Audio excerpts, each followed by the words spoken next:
ఏహెజ్కేలు. రెండో వ్యక్తి ఎవరు తెలుసా? హోషేయ. యెషయా కాదు, హోషేయ. హోషేయ అనే వ్యక్తి కూడా ఇశ్రాయేలు ప్రజలకు ప్రవక్త, అంటే ఇశ్రాయేలు ప్రజలకు సేవకుడు. ఎవరు? ఈ హోషేయ. ఈ హోషేయను కూడా దేవుడు ఏం చెప్తాడంటే, హోషేయ నేను నిన్ను వాడుకోవాలనుకుంటున్నా, నువ్వు నిజమైన క్రైస్తవుడుగా జీవించాలి, నువ్వు నిజమైన వ్యక్తిగా బ్రతకాలని నేను అనుకుంటున్నా, కాబట్టి నువ్వు నా కొరకు జీవిస్తావా, నా కోసం నువ్వు బతుకుతావా? వద్దనుకో. అయితే ఒక పని చేయి, ఒక అమ్మాయిని పెళ్లి చేసుకో. చాలా జాగ్రత్త. ఏంటి బాధ అర్థమవుతుంటే అమ్మాయిని పెళ్లి చేసుకోవాలా? అబ్బా ఇట్టయితే నేను 10 మందిని చేసుకోను అంటారా? కానీ గుర్తుపెట్టుకోండి, ఆ అమ్మాయి ఎలాంటిది తెలుసా? వేశ్య, వ్యభిచారి. ఊహించుకోండి ఒకసారి, మిమ్మల్ని మీ దగ్గరకు వచ్చి స్త్రీలు, తప్పు కనుకోపక్కడ, అర్థమైంది అంటే వాక్యపు లోతుల్లోకి వెళ్ళి ఆ బాధ ఏంటో అర్థం చేసుకోవడానికి చెప్తున్నా. మిమ్మల్ని మీరు ఊహించుకోండి, నేను కూడా ఊహించుకోండి. నా భార్య వేశ్య అయితే ఊహించుకోండి ఒకసారి. హోషేయ అన్న ప్రవక్త ఒక అమ్మాయిని పెళ్లి చేసుకుంటాడు. అప్పుడు ఆ అమ్మాయి మంచిదే. పెళ్ళి అయిన తర్వాత భర్తతో తప్ప అందరితో కాపురం చేస్తుంది. నేను కథ చెప్పట్లా, కల్పించుకొని చెప్పట్లా. హోషేయ గ్రంథం 1వ అధ్యాయం ఉంటుంది. దిబ్లాయి కుమార్తె, వాక్యం చూపించే టైం అయిపోతుందని పరిగెత్తుతున్నా. దిబ్లాయి కుమార్తె అని ఊహించండి ఒకసారి. అదే హోషేయ ప్రవక్త యొక్క భార్య పెళ్లి చేసుకుంటాడు, బాగా ప్రేమిస్తాడు. హోషేయ కష్టపడి పగలు రాత్రి కష్టపడి భార్యకు నగలు, చీరలు, వడ్డానం, బంగారం అన్నీ తెచ్చి పెడతాడు. ఎవరు? హోషేయ. ఎవరికి? భార్యకు. చాలా జాగ్రత్త. భర్త తీసినటువంటి వడ్డానం, భర్త తీసినటువంటి చీర, భర్త తీసినటువంటి నగలు పెట్టుకొని పరాయి పురుషుల దగ్గరికి వెళ్తుంది. అది చూసిన హోషేయ గుండె ఎలా ఉంటుంది? మీకు నేను వాక్యం ధ్యానం చేసి ఇలా ఊహించుకున్నా. ఇప్పుడు అదే ఉదాహరణకు అదే ప్లేస్లో నా భార్య ఉందనుకో, కష్టపడి పొద్దున పోయి రాత్రి వరకు కష్టపడి సంపాదించి నా భార్యను ప్రేమించి పట్టు చీర, బంగారం అంతా తెచ్చి కష్టపడి నా భార్యకి ఇస్తే, అదే బట్టలు అదే వస్తువులు తీసుకొని పోయి నా భార్య పరాయి దగ్గరికి వెళ్తే ఎట్టుంటుంది? హోషేయ తట్టుకోలేకపోయాడు. హోషేయ ప్రవక్త తట్టుకోలేకపోయాడు, ఏడ్చాడు ప్రభు సన్నిధిలో. ప్రభు నాకు వద్దు ప్రభు, నువ్వే కదా ప్రభు చేసుకోమన్నావు. అప్పుడు దేవుడు అంటాడు, హోషేయ నీకెందుకు చేసుకోమన్నాను తెలుసా? నువ్వు నా కొరకు ఈ ప్రాంతంలో బ్రతకాలన్నావు కదా, నా కొరకు నువ్వు బ్రతకాలంటే నా బాధ నీకు అర్థం అవ్వాలి. నీ భార్య అట్ట వెళ్తుంటే నువ్వు బాధపడుతున్నావే. అబ్రహాము గొడ్డువాడు, శారా గొడ్రాలు, అలాంటి గొడ్రాలు శారాను పిలుచుకొని ఇశ్రాయేలు జనాంగాన్ని, సామ్రాజ్యాన్ని తయారు చేసి ఒక రాజ్యాన్ని, సామ్రాజ్యాన్ని ఇస్తే, అదే ఇశ్రాయేలు ప్రజలు నేనిచ్చిన సామ్రాజ్యాన్ని, నేనిచ్చిన రాజ్యాన్ని, నేనిచ్చిన ఆయుష్ను, నేనిచ్చిన జీవితాన్ని తీసుకొని పోయి అన్యులకు అప్పగిస్తారా? ఇశ్రాయేలు ప్రజలు అంత నీచంగా బతుకుతారా? నన్ను ఆరాధించాల్సింది పోయి, నన్ను సేవించాల్సింది పోయి ఇంకొకరిని సేవిస్తారా? ఇప్పుడు నువ్వు ఎట్ట బాధపడుతున్నావు నీ భార్య విషయంలో, నా ప్రజలైన ఇశ్రాయేలు విషయంలో నేను అట్టే బాధపడుతున్నా. ఇప్పుడు అర్థమైంది ఎవరికి? హోషేయకు. ఓయమ్మ ప్రభు ఇంత బాధపడుతున్నావా? ఇప్పుడు అర్థమైంది నాయన. అది రుచి చూడడం అంటే, అది అనుభవించడం అంటే, అది శ్రమ పొందడం అంటే, అది బాధ అనుభవించడం అంటే. అదవుతుంది చెప్పేది? అదవుతుందా? అది ఆ అనుభవం, ఆ భారం ఉందా? చివరిగా చెప్పి ముగించేస్తున్నా ఒక మాట. ఒక తల్లికి 12:30 అయిపోతుంది, ముగించేస్తున్నా. వాస్తవానికి అయితే ఇంకా చాలా చెప్పాలనుకున్నాను, కానీ సమయం అయిపోతుంది. ఒక తల్లికి 2 కూతురు, తండ్రి లేడు. చాలా కష్టపడి పెంచింది తల్లి. చాలా జాగ్రత్తనండి, చాలా కష్టపడి పెంచింది తల్లి. అయితే ఆ అమ్మాయిలు యవ్వనకాలానికి వస్తున్నప్పుడు కాలేజీకి వెళ్తారు, చక్కగా ఇంటికి వస్తారు, కాలేజీకి వెళ్తారు, చక్కగా ఇంటికి వస్తారు. అయితే 2 అమ్మాయిలు కదా. ఈ 2 అమ్మాయిల్లో పెద్ద అమ్మాయి, చిన్న అమ్మాయి ఇద్దరు రాత్రి పడుకునేటప్పుడు భోంచేయరు. ఏం చేయరు? రాత్రి పడుకునేటప్పుడు అన్నం తినకుండా అలాగే పడుకుంటారు. వారం, 2 వారాలు, 3 వారాలు, నెల అన్నమే తినట్లా. తల్లి బాధపడరా? ఇప్పుడు మీ బిడ్డలు ఉన్నారండి, రాత్రి అన్నం తినదు అనుకో, పోతే పోయినా నా కొడుకు వీడు ఆపదే ఇంకోడు అంటారా? ఎంతో కొంత బాధేసాయి కదా. తల్లికి బాధేసింది. పెద్ద అమ్మాయిని పిలిచింది, అన్నం తినో అని గద్దించింది.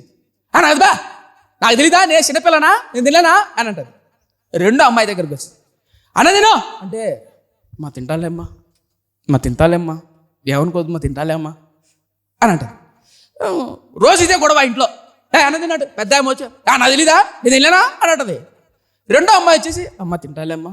ఇంకా అమ్మ గట్టిగా మాట్లాడితే ఏడుస్తుంది. ఎవరు? చిన్న అమ్మాయి. పెద్ద అమ్మాయి ఏమో తిరగబడుతుంది, నేను ఇంతలే, నాకు తెలీదా, నువ్వు చెప్పాలనా, నోట్లో వెళ్ళి పెట్టాలనా అని తిరగబడుతుంది. సరే, 1 నెల అయింది, 2 నెలలు అయింది, 3 నెలలు అయింది. రాత్రి పడుకుంటే అన్నం తినడంలే. 2 అక్క చెల్లెలు. ఏంది ఆ తల్లికి అర్థం కావట్లే. పాపం భర్త చనిపోయినాడు, కష్టపడి నానా కష్టాలు కూతుర్లు పెంచుతుంది. రేపో మాప పెళ్లి చేయాలి, కడుపున బిడ్డలు పుడితే ఆరోగ్యం చక్కగా ఉండాలా వద్దా? ఆడబిడ్డలకు ఉండాలా అని తల్లి బాధ. సరే ఎట్టకేలకు సేవకుడి దగ్గర పిలిచికెళ్ళింది. సేవకుడు గారు, నా బిడ్డలు ఇద్దరండి, వీళ్ళిద్దరు రాత్రి పడుకునేటప్పుడు భోజనం చేయాల, కనీసం దైవజనులు మీరు చెప్తే మీ మాట అన్న వింటారేమో, మీరు చెప్పండి ఒక మాట అని అన్నది ఆ తల్లి. ఎవరితో? దైవజనుడు. అప్పుడు పెద్దమ్మాయిని పిలిచాడు దైవజనుడు. పిలిచి, ఏమ్మా భోజనం చేయలేదంట రాత్రిపూట, ఏంటి విషయం, ఏమి బయట ఏమైనా తినొస్తున్నావా? సాయంత్రం గోబీలు లేదా చికెన్ పకోడాలా లేదంటే పానీపూరి లేదా తింటున్నావా? తినద్దు, మా వయసు పెరుగుతుంది కదా, రేపు మా పెళ్లి కావాల్సిన దానివి, ఇట్లా నీ ఆరోగ్యం పాడు చేసుకోవద్దు తల్లి, నువ్వు పలానా బిడ్డలకు జన్మనివ్వాల్సిన దానివి, నీ ఆరోగ్యం జాగ్రత్త, దేవుని శరీరము నీ ఆలయము అని మన పాస్టర్ గారు ప్రసంగం చేశారనమాట. నీ శరీరము దేవుని ఆలయము. ఆ అమ్మాయికి పిచ్చకోపం వచ్చి, పాస్టర్ గారు నా బాధ మీకు తెలియదు, ఏంటమ్మా నీ బాధ చెప్పండి అని అంటే, స్ట్రక్చర్ పోతుంది పాస్టర్ గారు, రాత్రి భోజనం ఎక్కువ తింటే. అర్థం కాలేదా? అర్థమైందా? ఏం పోతుందంట? స్ట్రక్చర్ అంటే పొట్ట పడుతుందంట. ఏం పడుతుంది? నేను అమ్మాయిని కదా, నన్ను పెళ్లి చేసుకునేవాడు నాజుగ్గా ఉండాలి, నా ఒళ్ళు పొట్ట పడుతుంది రాత్రి అన్నం తింటే. మీకేం తెలుసు నా బాధ? నేను చక్కగా నాజుగ్గా ఉంటే, చక్కగా స్ట్రక్చర్ ఉంటే, నాకు నాజుగ్గా ఉంటే నన్ను చేసుకునేవాడు అందంగా వచ్చాడు. నేను పొట్ట పెట్టుకుని అనుకో బాణపొట్ట, నాకు వచ్చాడు బాణపొట్టాడు వచ్చాడు. అందుకని రాత్రి అన్నం తింటలే. అవునా, ఇంత ఉంటుందా దీంట్లో? పాప మా పాస్టర్ గారు తెలీదు, స్ట్రక్చర్ అయితే కూడా తెలీదు పాప పాస్టర్ గారికి. అడిగాడు, స్ట్రక్చర్ అంటే ఇది పాస్టర్ గారు, పొట్ట పడింది అనుకో బాగోదు పాస్టర్ గారు, పెళ్లి కావాల్సిందండి, అందుకని రాత్రులు భోజనం తినేస్తాం, ఎందుకంటే రాత్రి పడుకుంటేనే అరగదు అన్నమో అని ఈమె ప్రసంగం చేయడం మొదలుపెట్టింది. సరేలేమ్మా తల్లి, పొట్టేమో కానీ ముందు ఆరోగ్యం జాగ్రత్త తల్లి అని ప్రార్థన చేసి పంపించాడు. ఇప్పుడు రెండో అమ్మాయి దగ్గరికి వచ్చాడు. ఏమ్మా భోజనం చేయలేదంటే మీ అమ్మ పాపం ఏడుస్తాను తల్లి అంటే, ఆ అమ్మాయి దీనంగా మొహం పెట్టింది. తింటాను పాస్టర్ గారు అప్పుడప్పుడు, అట్లేం లేదు. అట్ట కాదమ్మా అంటే, మీ అమ్మ అర్థం చెప్తుందా, నువ్వు తినట్లేదనే కదా అంటే, అప్పుడు ఏడవడం మొదలు పెడతాను. ఏడుస్తుంది అమ్మాయి. మా ఎందుకు ఏడుస్తావమ్మా? నేనేమన్నానమ్మా, అన్నం తినమన్నా రాత్రిపూట, దానికి ఎందుకు తల్లి ఏడుస్తావు అంటే, అనుకునే పాస్టర్ గారు కూడా అనుకున్నాడు, ఏమంటే ఈమె కూడా స్ట్రక్చర్ పాడైపోతుందేమో అని. కానీ ఆ అమ్మాయి ఏడుస్తుంది. ఎందుకమ్మా ఏడుస్తావు, ఏంటమ్మా? అప్పుడు ఆ అమ్మాయి చెప్తుంది, ఏమని తెలుసా పాస్టర్ గారు, పొద్దున్నే లేచి సిద్ధపడి ప్రిపేర్ అయ్యి తర్వాత కాలేజీకి వెళ్ళిపోతున్నాను. కాలేజీ నుంచి నేను సాయంత్రం ఇంటికి వచ్చేలకు 6:30 అవుతుంది. 6:30 అయిన తర్వాత ఇంట్లో కొన్ని పనులు చేసి నాకు ఇచ్చిన హోంవర్క్ మెటీరియల్ అన్నీ చేసిన తర్వాత 8:30 అవుతుంది. భోజనం చేస్తాను. ఆ భోజనం చేసిన తర్వాత నాకు ఫుల్ మత్తు వస్తుంది, నిద్ర వస్తుంది. నా దేవుడితో నాకు గడిపే సమయం లేదని రాత్రులు భోజనం మానేస్తే నిద్ర తక్కువ వస్తుందని చెప్పి రాత్రిపూట పడుకునేటప్పుడు అన్నం తినకోకుంటే రాత్రి నాకు నిద్ర బాగా పట్టదు. అప్పుడు మేల్కొని ప్రభు సన్నిధిలో ప్రార్థన చేయగలుగుతా. రాత్రిపూట నేను కడుపు నిండా భోజనం చేసిన అనుకో, ఇంకా వచ్చాయి గొరకలో. అందుకనే నా కడుపు మార్చుకొని నా దేవునితో మాట్లాడాలని రాత్రిపూట భోజనం చేయట్లేదు పాస్టర్ గారు అని అన్నదంట. అర్థమవుతుందా? పాస్టర్ గారు కళ్ళలో నీళ్ళు తిరిగినాయి. బా ఎలాంటి అమ్మాయిరా, ఏం ఎవనొస్తున్నారు రా, అందం కోసం స్ట్రక్చర్ కోసం పాకులాడి ఎవరొస్తున్నారు కానీ ఆత్మ కోసం ఆత్మీయత కోసం దేవుడితో గడపాలని తాపత్రయపడే ఉన్నారా? అడుగుతున్నా, ఎవరొస్తున్నావు? పరిశుద్ధత కోసం పవిత్రమైన జీవితం కోసం తాపత్రయపడే ఉన్నారా? పొట్టొచ్చదని, నల్లగైతానని, ఎంటికలు ఉడిపోతానని నానా తిప్పలు పడతామే. ఆత్మలో చల్లారిపోతున్నాను, ఎక్కువసేపు ప్రార్థన చేయలేకపోతున్నాను, కన్నీటి ప్రార్థన చేయలేకపోతున్నాను, ఆరాధించలేకపోతున్నాను, దేవుడిని సేవించలేకపోతున్నాను, ఏడుస్తారా? చెప్పండి, బాధపడతారండి? ప్రభావం అంటే అప్పుడు వస్తుందండి. దేవుని కొరకు బతకడం అంటే, క్రైస్తవ జీవితం అంటే అది. సంగమా, ఓరేపు సంగమా, అనేక సంఘాల నుంచి వచ్చిన మీకు నేను చెప్పొచ్చేది ఏంటంటే, ఒక దినాన దేవుడు మనల్ని లెక్క అడుగుతాడు. ఒరే సంజు, ఎవరి కాలం నేను రక్షించుకొని నా పరిచర్యకి పిలిచిన తర్వాత ఏం చేసావు, ఎంతకాలం బతికావు, నా కొరకు ఏం చేసావు, ఏం సాధించావు అని అడిగితే ఏం చెప్తావు? మా నాన్న నన్ను కష్టపడి పొద్దున్న నుంచి రాత్రి వరకు కష్టపడి డబ్బు సంపాదించి చదువుకోరా నాన్న అని చెప్పి నెలకు 10,000 15,000 వాళ్ళు తినక నాకు పంపించి నన్ను ఒక హైదరాబాద్ పట్టణానికి పంపించారనుకో, నేను 10 మంది అమ్మాయిలు పెట్టుకుని తిరుగుతానని అనుకో. ఇక అర్థం చెప్పేది, సినిమాలు, త్రాగుడు, వ్యభిచారం నేర్చుకున్నాను అనుకో, ఇంటికి తిరిగి వచ్చిన తర్వాత తండ్రి బాధ, తండ్రి కోత ఎట్టుంటుంది? ఊహించండి. ప్రాణం పెట్టి నీ కోసం నేను రక్తం కార్చాను రా, నా సంఘంగా మిమ్మల్ని సమకూర్చి ఒక సేవకుని పెట్టి వాక్యం వినండి, ఆదివారం రండి మందిరానికి, ఆదివారంలో వాక్యం విని బలపడండి. కొంతమంది ఆదివారం మందిరానికి ఎందుకు వస్తారు తెలుసా? పాస్టర్ అమ్మ గారు ఏ సీట్ వేసుకున్నారు, అయ్యగారు ఏ చెప్పులు వేసుకున్నారు, నేను పాట పాడాలా మందిరంకి వెళ్ళి, నేను మైక్ ఇచ్చే నా చేతికి ఊపేసట్టే పగిలిపోతాయట్టే మైకులు. మందిరానికి రావాల్సింది మైకులు పగలగొట్టడానికి కాదు, గుండె పగలగొట్టుకోవడానికి. గుండె నిండా భారం పెట్టుకోవడానికి నాతో మాట్లాడయ్యా. ఈ 6 రోజులు గతించిన ఈ 6 రోజులు సోమవారం నుంచి శనివారం వరకు నీచమైన బతికానయ్యా. కుటుంబంలో శోధన తట్టుకు అయ్యా నీ సన్నిధికి వచ్చిన నా ఆత్మతో నింపు ప్రభువా అని ప్రతి ఆదివారం దేవుని సన్నిధికి వచ్చి గోజాడాలి. అందుకు రావాలి ఆదివారం మందిరాలకు. ఎప్పుడెప్పుడు నా మందిరం తెరుస్తుంది. అందుకని దావీదు కీర్తనకారుడు అంటాడు, రాజుకు భార్య లేరా? దావీదుకి భార్య లేరు? అబ్బో అందమైన భార్య తెలుసా మీ తెలుగుకో తెలుసా? అబీగయాల భార్య అట అందమైందంట. బహు సౌందర్య బైబిల్లో ఉంది సుమా, నేను చెప్పింది కాదు. నువ్వు చూసినావు తమ్ముడు అంటారేమో, నేను చూడలే కానీ బైబిల్లో ఉంది. నాబాలు అర్థమవుతుందా? అందమైందంట. దావీదుకి అంత అందమైన భార్యలు, అంత రాజులు, రాజ్యము, గుర్రాలు చీటికేస్తే వస్తారు.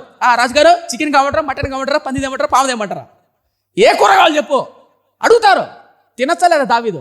కానీ దావీదుకి అక్కడెక్కడ దొరకల ఆనందం, అక్కడెక్కడా లేదు దావీదుకి ఆనందం. ఎప్పుడెప్పుడు నా దేవుని మందిరం తెరుస్తాడా, ఎప్పుడెప్పుడు నా దేవుని సన్నిధికి వెళ్దామా. ఏం భారం అండి దావీదుకు. అందుకనే దావీదు నా హృదయానుసారుడే. క్రైస్తవ సమాజమా, విశ్వాసులారా, యవనస్తులారా, మీకు చెప్పేది నేను ఒకటే, ఏంటో తెలుసా? భారం కలిగి ఉండండి. ఆదివారం మందిరానికి వస్తున్నామంటే ఎంతవరకు నేర్చుకుంటున్నాం? నేను ఎంతవరకు కన్నీటి ప్రార్థన చేస్తున్నాను? పరీక్షించుకో. నేనేం చేస్తున్నాను? అద్దం ముందుకు వెళ్ళి గంట చూస్తాం, రింగులు హీరో తిరిగిందా లేదా, అయిందా లేదా, పరీక్ష తప్పంటంలే, చేసుకోండి. ఆత్మ, ప్రార్థనా జీవితం, ఆత్మీయత ఎన్నేళ్ళైంది మారు మనసు పొంది? ఎన్ని సంవత్సరాలు అయింది? 10, 5, 20, 25, 20 ఏళ్ళు అయింది. ఇంకా ప్రార్థన చేయమంటే ప్రార్థన. పాస్టర్ నేను చేయలేదు, పాస్టర్ గారా మీరు చేయండి ప్రార్థన. నిజం. తమ్ముడు ప్రార్థన చేస్తే 18 ఏళ్ల వయసులో రక్షింపబడిన తమ్ముడు 22 ఏళ్ల వయసులో కుర్రోడు ప్రార్థన చేస్తే గుండెలు పగిలిపోతాయి. ప్రార్థన ఎట్లుంటుంది తెలుసా? నువ్వు మీ నాన్నతో ఒళ్ళో పడుకొని నాన్నతో మాట్లాడితే ఎట్లుంటుంది అట్లా ఉండాలి ప్రార్థన అంటే. అట్లా అవినావభావ సంబంధం ఉండాలా. మహాగరుడు, మహోన్నతుడు, రిక్తని అది కాదు, తండ్రితో మాట్లాడుతున్నట్టు ఉండాలి. ఆ అనుభవం అనుభవిస్తే వస్తుంది. దేవుడు మనల్ని లెక్క అడుగుతాడండి. నేను సంఘాన్ని కోరుకునేది ఒకటే, క్రైస్తవ సమాజానికి, సంఘానికి, మన సంఘాన్ని, ఓరేపు ప్రార్థన మందిరాన్ని, ఎన్నికలేని నా కుటుంబాన్ని నన్ను ఎన్నుకొని దేవుడు ఇచ్చాడంటే భారం పెట్టాలి, భారం కలిగి జీవించాలి. ఎద్దు యజమానుడు వాడుకునే మెడ ఉంచితే ఎద్దు కాడి మోయగలుగుతుంది.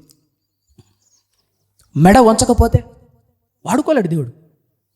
క్రైస్తవులు మిమ్మల్ని, మీ భర్తలు, మీ భార్యలు, మీ పిల్లలు మారు మనసు పొందాలంటే మీలో భారం ఉండాలి కదా. మీరొక్కరే మందిరానికి వెళ్తే మీ బిడ్డలేరి, మీ భర్తలు మీరొక్కరే మందిరానికి మీ భర్త లేరి, భర్తలారా మీరొక్కరే మందిరానికి మీ భార్య లేరి, తల్లిదండ్రులు ఇద్దరు వస్తారు, బిడ్డలు రారు. ప్రార్థన చేసే కదా. ఏడుపు రాదా? నా తమ్ముల కోసం నేను ప్రార్థన చేస్తాను. నా తమ్ముళ్ళు రక్షించు ప్రభువా, నా తమ్ముళ్ళు మారు మనసు ప్రభువా, నా కుటుంబం కోసం, సంఘం కోసం ప్రార్థన. భారం మన గుండెలో పుట్టాలి. చివరి మాట ముఖ్య చేస్తున్నాను. ఇలాపవాక్యాలు. ఇర్మియా భక్తుడు భయంకరంగా ఏడ్చి ప్రార్థన చేస్తాడు. ప్రార్థన ఇట్లాంటి అనుభవం మనకుందండి. ఎక్కడి నుంచి వస్తుంది ఆ ప్రభావం? ఎవరిస్తారా ప్రభావం? ఎక్కడి నుంచి వస్తుంది ఆ ప్రభావం? అయ్యా నాకు అట్లాంటి ప్రభావం ఈ ప్రభువా, వారిలా నేను ప్రార్థన చేయాలి. అడుగుదామండి. ఈ పరిచర్యను 7 సంవత్సరాలు దేవుడు అద్భుతంగా కాపాడాడు. నేను అంటాను మా నాన్నతో, నిన్న రాత్రి కూడా మా సంఘంతో చెప్పాను, మన సంఘంతో, సంఘమా వయసు పెరుగుతుంది, కాలం పెరుగుతుంది. కాలం పెరుగుతున్నప్పుడు మన ఇంట్లో మార్కెట్లో 10 రూపాయలు ఉండాల్సిన సోపు 20 రూపాయలు అయిపోతుంది, 30 రూపాయలు అయిపోతుంది, 40 రూపాయలు అయిపోతుంది. అర్థం? మరి సంఘమైనటువంటి మన పట్ల దేవుడు మన సంఘాన్ని ఇచ్చాడు. 7 సంవత్సరాలు అయింది. 7 అంటే పరిపూర్ణత. 7 సంవత్సరాలు అయింది. అద్భుతంగా దేవుడు నడిపించాడు. ఇంకా భారం మొయ్యాలి కదా, ఇంకా మనం కష్టపడాలి కదా, ఇంకా ప్రభు కొరకు రోషం కలిగి జీవించాలి కదా, ఇంకా ప్రయాసపడాలి, ఇంకా ప్రార్థనా జీవితాన్ని అభివృద్ధి పరచుకోవాలి కదా. జాగ్రత్త సంగమా, చేద్దామా ఆ ప్రార్థన, ఆ భారాన్ని. ఇది 7 సంవత్సరాలు అయిపోయింది. 8వ సంవత్సరం. ఇప్పుడు చేసిన సేవ కంటే ఇంకా గొప్ప సేవ చేయాలి.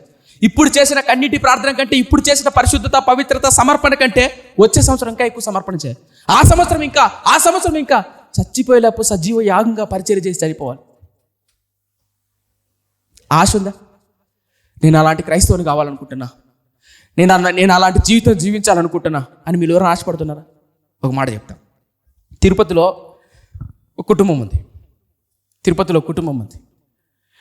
నాకు తెలిసిన కుటుంబం.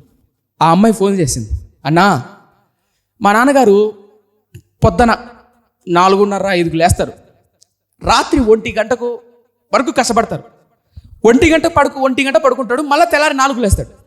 అయితే నెల తిరిగేసరికి మా ఇంట్లో రూపాయి ఉండదు. మా నాన్న పొద్దున్న 4:30కి లేచి రాత్రి పడుకునేంత వరకు కష్టపడుతాడు 1 గంట వరకు. ఏం పని చేస్తాడు తెలుసా నాన్న? పొద్దున్నే మార్కెట్కి వెళ్ళి గోధుమ పిండి, రవ్వ, బొంబాయి రవ్వ, మసాలా అన్నీ తీసుకొని పానీపూరి ఉంటుందే, పూరీలు చేసి, మసాలా చేసి, పానీపూరి చేసి, సాయంత్రం బండి కట్టుకొని సాయంత్రం బండి వెళ్ళి పానీపూరి అమ్మి రాత్రి 12-1 గంట వరకు పానీపూరి అమ్మి ఆ డబ్బులు కట్టలు ఎంచుకొని ఇంటికి వస్తాడు. వస్తూ ఇంత బాటలు పట్టుకొచ్చాడు. ఏం బాటలు? నీళ్ళ బాటలు కాదు, మందు బాటలు. అది ఇంట్లో కూర్చొని అమ్మా ఆమ్లెట్ ఎత్తరా ఇంకా పోసుకుంటాడు. సంపాదించిన సంపాదనలో ఆనేబాయ్. ఒకరోజు కూతురు అడిగింది ఉండబట్టలేక, నాన్న నువ్వు అట్లా తాగుతుంటే ఉన్నతమైన చదువు చదవాలని నాకు ఆశ ఉంది, గొప్పగా బతకాలి, నువ్వు అట్లా తాగడానికి నువ్వు బాగా కష్టపడుతున్నావు, పొద్దున్న లేచి రాత్రి వరకు కష్టపడుతున్నావు, కానీ నువ్వు సంపాదించిందంతా ఇట్లే పోతుంది నాన్న, అర్థం చేసుకున్నా అని కూతురు బైక్లో పోతుంటే వెనకాల కూర్చొని చెప్పి, నీ కథ చెప్పట్లా నిజం చెప్తున్నా, బైక్లో కూర్చొని వెనకాల కూతురు చెప్తుంది ఆ అమ్మాయి వాళ్ళ నాన్నతో.